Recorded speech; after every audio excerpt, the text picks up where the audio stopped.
자, 지금까지 알아본 게 기본적인 재무 상태표예요.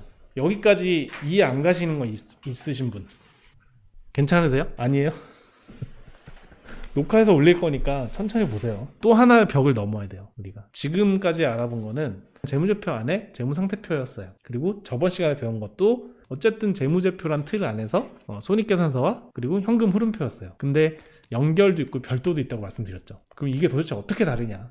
물론 내가 모기업이고 자기업들을 다 같이 합해가지고 재무제표를 만든다는 걸 알겠는데 어떻게 만들어지는지 알아야 되잖아요. 그거를 간략하게 집어드릴 거예요. 연결 재무제표는 별도 재무제표에서 자기가 가지고 있는 자기업들의 실적들을 모아가지고 더해주는 거예요. 별도 재무제표에 새로운 재무제표를 하나 만든 거예요. 그러니까 A 플러스 B는 C를 만들어주는 거죠. 그러면 이 안에 들어가 있는 B 기업들은 뭐가 되냐? 어떤 기준에서 합해주냐? 한 줄로 얘기하면 지배력이 있는 회사예요. 지배력이 있는 회사는 다 합해준다. 그 지배력이 있는 회사를 뭘로 보냐? 일단 지분율이 50% 초과를 하면 지배력이 있다고 보는 거예요. 여기 보셨듯이 50, 56, 90%, 100% 지배력이 갖는 회사에 50 플러스 1주를 주고 지배력을 갖지 않는 회사한테 50% 마이너스 1주를 주는 이런 식으로 조인트 벤처나 아니면 새로운 법인을 설립을 하는 이런 것들이 나오는 이유가 지분율 때문에 그래요. 근데 만약에 실제 한 40% 정도 내가 소유를 하고 있는데 내 것처럼 해요. 그 이유가 뭐냐면 나머지 60%의 지분 중에 50%가 한 사람이 소유하고 있어. 그래서 10% 정도밖에 유통되고 있지 않아요. 근데 이 50% 갖고 있는 사람이 나한테 우호적인 사람이야. 내가 하자는 대로 하는 사람이에요. 그러면은 실질적으로 90%를 갖고 있는 거죠. 그래서 실질적인 지배력이 있으면 연결재무제표 만드는 대상이 돼요. 자기업들이 그래요. 만약에 해외 법인을 세웠어요. 해외 법인을 세울 때 내가 40%만 출자를 하고 나머지 60%를 다른 사람한테 받은 거예요. 근데 그 다른 사람이 그냥 내 친척 회사야. 그러면 나한테 연결하라 이거죠. 어떠한 상황에 의해서 내가 지배력을 행사할 수 있는 위치다 라고 판단이 되면 연결재무제표 안에 넣으라는 거죠. 이거는 그 회계 기준에 의해서 이렇게 하는 거거든요. 근데 회계 기준을 지키지 않은 회사들도 있잖아요. 그런 회사를 위해서 감사제도가 있는 거예요. 감사인이 실질적인 지배력이 있는 것 같은데요. 회사님 이거 연결하셔야 되겠는데요. 근데 회사는 연결 못 하겠대요. 아 무슨 소리냐고. 나 50%도 안 갖고 있는데. 그러면 회계사는 뭘 줘요? 한정. 회계 기준에 의해서는 이게 맞는데 회사는 아니랍니다. 그래서 한정을 주는 거죠. 그게 이제 감사를 받는 가장 큰 이유죠. 재무제표 간단하게 이제 설명을 드리면 자, 재무제표 A 재무제표가 있고요. A 회사 재무제표를 B 회사 재무제표를 더해서 C 재무제표를 만드는데 여기서는 아까 말씀드렸다시피 B 주식이 있을 거죠. 취득한 주식. 근데 그 주식 대금으로 얘한테 줬던 거는 자본으로 들어가 있겠죠. 그래서 서로 이렇게 제거를 해줘요. 그래서 제거된 A, B 자산부채 자본이 나오는 거고요. 여기 안에서는 지배지분과 비지배지분으로 나누게 되고요. 손익계산서도 마찬가지예요. A, B를 더해서 C를 만들었는데 여기서 내부 거래를 제거하고 비지배와 지배지분으로 나뉜다. 여기까지는 이해 대충 가시죠? 아예 모르시겠어요? 우리가 볼 거는 다 이미 만들어진 요것만 볼 거예요. 요렇게만 볼 거고 여기서 지배랑 비지배, 지배랑 비지배가 나눠진다. 요것 때문에 설명드린 거예요. 앞에 사실 이해 안 가셔도 돼요. 연결재무제표에는 비지배, 지배가 있다. 특히 손익계산서에서 우리가 이걸 많이 볼 거고 그리고 재무비율을 할 때 이 자본을 나눌 때 이걸 또 보긴 할 거예요. 이렇게 나뉜다. 왜 이렇게 나누는지만 알면 된다. 이렇게 생각하시면 됩니다. 자, 일단은 전자공시 시스템 가서 요건 다 아시죠? 카카오 치고 정기공시에서 사업보고서 검색 누르면 여기 유가증권 확인 전체 하고 사업보고서 나와요. 그죠? 여기까지는 다 아시죠? 클릭하고 자 여기서 다운로드를 누르는 거 아시고 카카오 사업보고서 재무제표 엑셀 파일 다운받아서 여시면 이 파일이 나와요. 자, 기본정보, 연결 재무상태표, 연결 포괄손익, 자본명동, 연결 현금 흐름, 나머진 별도. 지금 할 거는 재무제표를 먼저 보는 거고 그리고 뭐 포괄손익계산서도 같이 한번 볼 거예요. 이걸 어떻게 하냐, 연결 재무상태표랑 포괄손익계산서를 복사를 해서 제가 만든 엑셀 파일로 붙여넣기를 한 거예요. 지금 보이시는 것과 같이 연결 재무상태표와 연결 포괄손익계산서가 이쪽 엑셀 파일로 옮겨져 있는 상태고요. 이거를 좀 요약을 할 거예요. 보기 좋게 내가 필요한 것만 좀 쏙쏙 받아오게. 그래서 여기는 제가 재무상태표를 요약해서 내가 볼 계정만 여기 써줬고, 부채도 마찬가지예요. 부채도 내가 볼 계정만 써줬고, 자본도 그냥 내가 볼 계정만 써줬어요. 그래서 여기에 해당하는 것들을 재무상태표에서 그리고 포괄손익계산서에서 뽑아온 거예요. 그냥 여기서 연결 재무상태표에 있는 거를 끌고 오면 되는 거예요. 그죠? 수식을 먹여서. 자, 끌고 와서 만들어 왔어요. 그러니까 보기 좋게 이제 해놓은 거죠. 이거는 단기, 정기, 전정기, 그러니까 19년, 18년, 17년이라는 뜻이에요. 그리고 5개년치를 보려면 여기 두 개를 더 붙여놓으면 되는 거예요. 그죠? 작년 거, 재작년 거 가가지고 2개년치를 더 끌어놓으면 5개년치가 딱 완성이 되는 거예요. 자, 여기서 보시면, 자, 제가 처음에 말씀드렸던 거, 현금의 확보율. 자, 현금은 지금 유동자산에서 현금성이랑 단기금융상품, 단기금융상품 같은 경우는 은행 상품이 많다 그랬죠. 바로바로 내가 빼서 현금을 만들 수 있어. 두 개 합치니까 지금 2조예요. 2조 정도 돼요. 현금이 1조 9천이고 단기금융상품이 2천억이에요.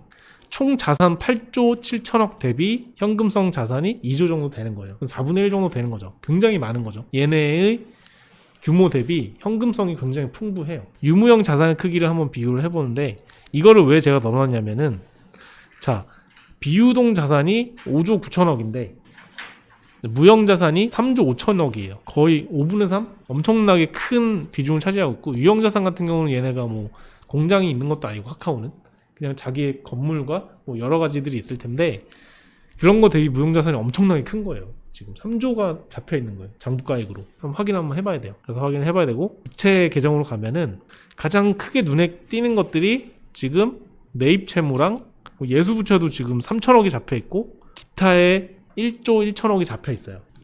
기타 안에 제가 아까 말씀드렸던 선수금이 잡혀져 있는 거고요. 예수부채라고 이렇게 따로 잡혀져 있는 부분은 사실은 다른 회사에는 많진 않아요. 그래서 예수부채 같은 경우는 좀 한번 확인을 해줘야 된다. 어떠한 내용인지 한번 알아보자. 그리고 여기 안에는 충당부채가 또 따로 있겠죠.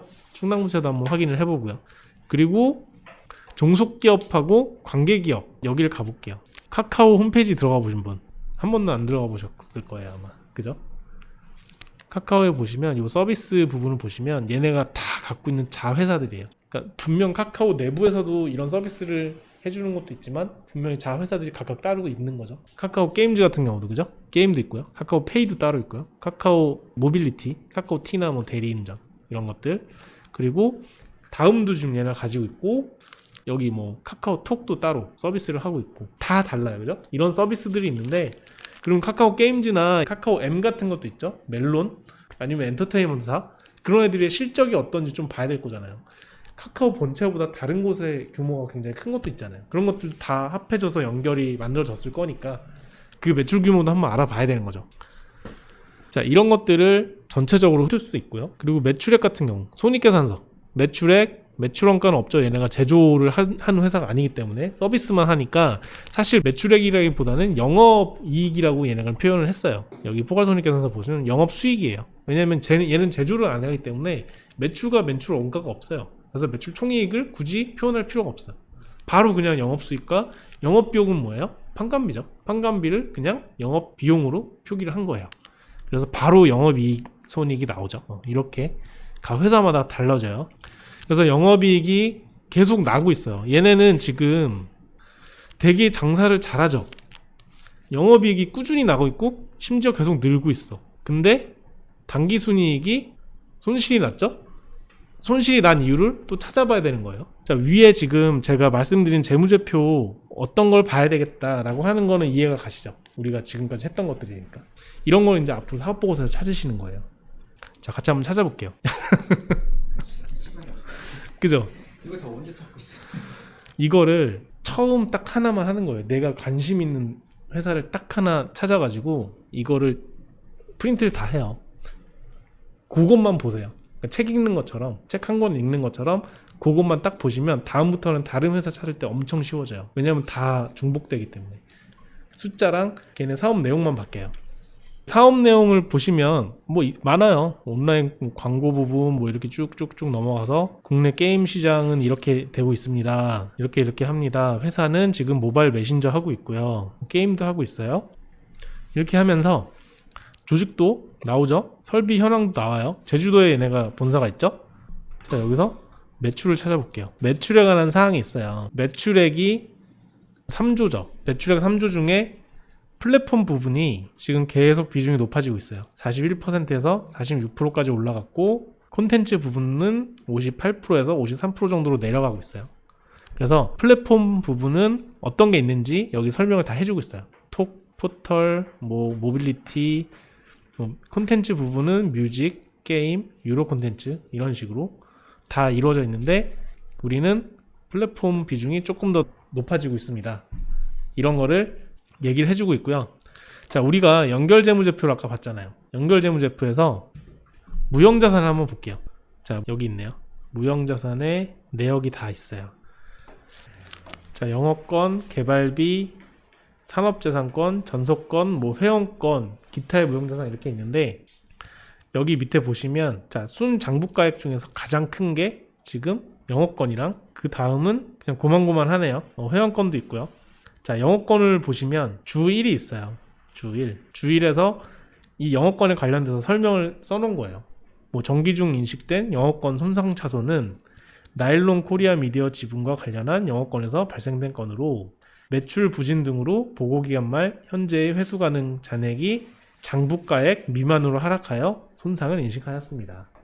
이게 뭐냐면 손상차손비라고 있어요. 여기 손상차손 누계액. 지금 손상차손 아까 설명드렸다시피 얘네가 좋을 것 같은 회사들 다 인수를 했는데 생각보다 사업이 안 돼요. 그래서 그냥 헛돈을 쓴 경우가 있어요. 그러니까 내가 인수했던 금액이 만약에 100억인데 얘네가 앞으로 10억씩 해서 10년 동안 다 현금 흐름을 인식해서 나한테 이득이 될 거라고 생각을 했는데 딱 인수를 하고 나서 2, 3년 있다가 갑자기 그 사업이 확 죽었어요. 그런 경우 굉장히 많죠. 모바일 업계 쪽에서는. 그렇기 때문에 얘는 더 이상 나한테 가치가 없는 거예요. 그렇기 때문에 얘네가 손상을 인식하는 거죠. 저희에게 이제는 더 이상 가치가 없습니다. 앞으로 할 것 같지 않습니다. 손상을 인식해서 이 손상 금액이 엄청나게 커져요. 그래서 지금 보시면 다 마이너스가 손상차손이에요. 그러니까 좀 무차별하게 인수를 했다가 결국에는 가치가 떨어지는 것들이 많아요. 일단 이미 잡아놓은 영업권이나 아니면 브랜드 가치도 있는 거죠. 브랜드 가치를 아까 전 제가 말씀드렸듯이 인수를 하면서 영업권으로 표기를 해놓은 것도 있지만 브랜드나 뭐 회원권 이런 식으로 가치를 잡아놓은 것도 있어요. 그리고 주 2에도 또 무형자산 손상차손에 대해서 얘기를 하죠. 그러니까 손상차손이 뭐 1, 2억을 손상하는 게 아니라 몇십억, 몇백억을 손상하는 거기 때문에 주주들에게 설명을 이렇게 해줘야 돼요. 시장성이 없는 암호화폐 보유액이 손상차손을 인식하였습니다. 뭐 이렇게 예수부채 1년 이하의 예수부채 이렇게 잡혀 있는 거 이런 식으로 이제 예수부채가 잡혀 있고 매입채무 1년 이하의 것들 장단기 기타 유동부채 이런 식으로 다 쪼개서 주석상에서 보여주죠. 그러니까 이런 것들도 한번 확인을 해보실 필요가 있는 거예요. 기타 금융부채 중에서도 예수부채 대요. 지금 예수부채가 훨씬 많이 늘어나고 있죠. 거의 1000억 정도가 늘었죠. 정기말 대비. 카카오페이에 대한 예수부채가 좀 많이 쌓여서 카카오페이가 지금 엄청나게 성장하고 있다. 이런 식으로 좀 판단을 해보실 수 있을 것 같아요. 그리고 아까 전에 저희가 좀 지나갔는데 종속기업에 관련된 주석이 있었어요. 이 앞에 여기 같은 경우는 종속기업 현황 자본금에 대해서도 나오고 다음도 일단 돼 있고 엄청 많이 가지고 있죠. 사실 우리가 몰랐던 것들도 많을 거예요. 아마 카카오 게임즈 이런 관계 기업들 그리고 연결 기준 기업들에 대한 자산, 부채, 자본, 매출액 다 나와요. 단기 순손실, 순이익 이것도 다 나오기 때문에 한번 확인해 볼 수 있어요. 카카오 게임즈가 매출액이 3천억이었네요. 그리고 단기 순이익이 300억. 그죠? 이런 식으로 이제 확인을 해볼 수 있어요. 여기서 가장 파이가 큰 게 누군지, 가장 큰 손실을 잡고 있는 게 누군지. 카카오페이가 지금 순손실이죠. 뭐 이런 식으로. 앞으로 이제 성장성을 보려면 이것도 전분기 것도 아마 표현을 해줄 거예요. 뭐 이런 식으로 이제 쭉 훑어 보시는 거예요. 충당부채 어떤 충당부채를 쌓고 있는지. 여기 중에서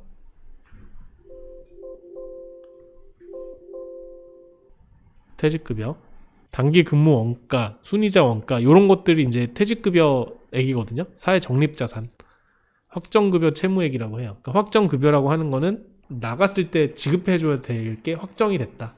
이렇게 확인하시면 되고요.